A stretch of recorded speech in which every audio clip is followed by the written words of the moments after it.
সামনেই বাসন্তী উৎসব, আর এই উৎসবে কিন্তু বাড়িতে বানিয়ে নিতে পারবেন সিঁদুর। দেখুন, ঘরে থাকা কিছু উপকরণ দিয়ে কিন্তু খুব সুন্দর সিঁদুর বানিয়ে নিতে পারবেন।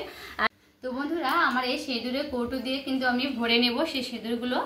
নমস্কার বন্ধুরা, অমৃতাঞ্জলি কুকিং চ্যানেলে সবাইকে স্বাগত জানিয়ে আবার একটা রেসিপি নিয়ে হাজির হয়েছি। তো বন্ধুরা, আজকে আমি আপনাদের সামনে সিঁদুর কিভাবে তৈরি করব, তো প্লিজ প্রথম থেকে শেষ পর্যন্ত ভিডিওটা দেখবেন, আশা করছি খুব ভালো লাগবে। তো যে সকল বন্ধুরা আমার চ্যানেলে নতুন হয়ে এসেছেন তারা কিন্তু অবশ্যই চ্যানেলটাকে সাবস্ক্রাইব করে আমার পাশে থাকবেন। তো চলুন পুরো ভিডিওটা শুরু করা যাক। তো বন্ধুরা, সিঁদুর তৈরি করার জন্য আমি এনেছি একটা বাটি, যেটা আমি মাটির। বন্ধুরা, আমাদের এখানে এনেছি 1 প্যাকেট হলুদ, যে হলুদটা আমরা খাই সেই হলুদটা আমরা নিয়েছি। তো আপনারা যেমন পরিমাণে কিন্তু সিঁদুর তৈরি করবেন তেমন পরিমাণে কিন্তু সিঁদুর মানে হলুদটা দিয়ে দেবেন। তো এখানে আমি 2 চামচের মতো হলুদ দেব।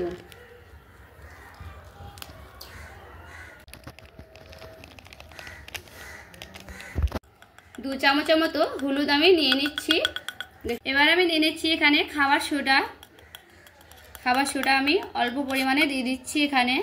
দেখুন বন্ধুরা, আমি এখানে নিয়েছি 1 চল লেবু, সেই লেবুটা আমি দিয়ে দিচ্ছি। লেবুটা দেখে নিতে হবে কেমন রস আছে, বেশি পরিমাণে কিন্তু রসটা দিলে চলবে না, কারণ পরিমাণ মতো দিতে হবে। হলুদ আর সেই খাবার সোডা আর লেবুটাকে দিয়ে ভালো করে এইভাবে আমি মিশিয়ে নেব। দেখুন, এটা কিন্তু একটু খেয়াল রাখতে হবে যেন বেশি ভেজা ভেজা না হয়, এইভাবে রেখে দিতে হবে, ভালো করে একটু মিশিয়ে নিতে হবে। দেখুন, এইভাবে আমি মিশিয়ে নিচ্ছি। এইভাবে আমি একটু ভালো করে নেড়ে নিয়েছি, দেখুন। আর এইরকমভাবে কিন্তু হতে হবে। এটা আমার হয়ে গেল। তো বন্ধুরা, আমি কিন্তু এইগুলো দেখুন ভালো করে মিশিয়ে নিয়েছি। এবার আমি এই ঢাকনাটা দিয়ে একটু 10 মিনিটের মতো ঢেকে রেখে দেব, কিছুক্ষণ পর ফিরে আসবো। দেখুন বন্ধুরা, আমি 10 মিনিট পর এসেছি, আর দেখুন এটা কিন্তু অনেকটা লাল লাল ভাব চলে এসেছে। এবার আমি এইগুলোকে একটা বড় জায়গা নিয়েছি, এবার আমি সবগুলোকে একটু ভালো করে ঝাড়িয়ে নেব এইভাবে।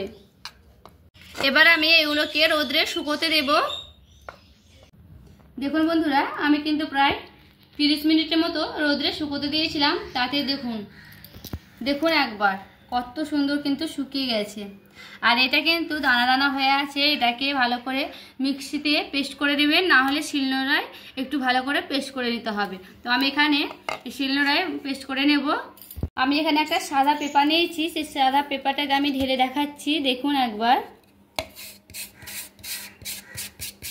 এখানে আমি হালকা করে একটু মানে গুঁড়ো করে নেব, তার জন্য একটু হালকা করে চাপ দিচ্ছি। তাতে দেখুন এইভাবে কিন্তু দিলে হয়ে যাবে। আর আপনাদের কাছে হাতের কাছে শিলনোড়া না থাকে তবে কিন্তু মেশিনে পেস্ট করে নিতে পারবেন, তাতে কিন্তু খুব সুন্দর হবে। আমি এইভাবে হালকা করে নিচ্ছি। এটা বেশি করা লাগবে না, অল্প করে করলেই হয়ে যাবে। এখানে আমি একটা নিয়েছি পরিষ্কার শুকনো ছাঁকনি, সেই ছাঁকনির সাহায্যে আমি কিন্তু চেলে নেব। এটা কিন্তু কোনো ব্যবহার করা হয় না ছাঁকনিটা, সেই জন্য আমি নিয়েছি। এইভাবে হালকা করে এইভাবে চেলে নিলে হয়ে যাবে। আর চাললে দেখুন কত সুন্দর কিন্তু পড়ছে, দেখুন বন্ধুরা। আর গোটা দানাগুলো কিন্তু উপরে থেকে যাবে, আর মিহিগুলো সব পড়ে যাবে।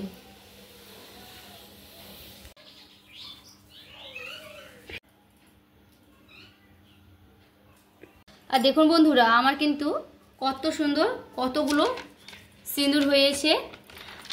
দেখুন একবার কত সুন্দর লাগছে, আর কত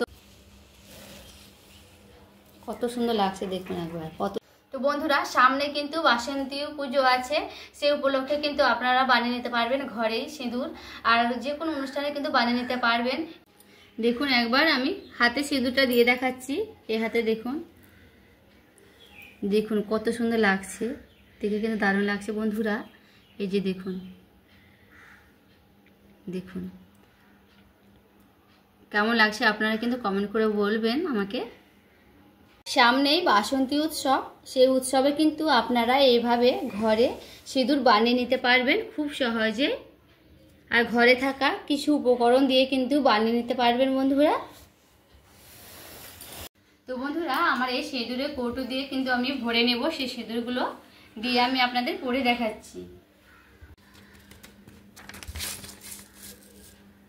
দেখুন বন্ধুরা, আমি কিন্তু সিঁদুরগুলো কিন্তু ভরে নিয়েছি।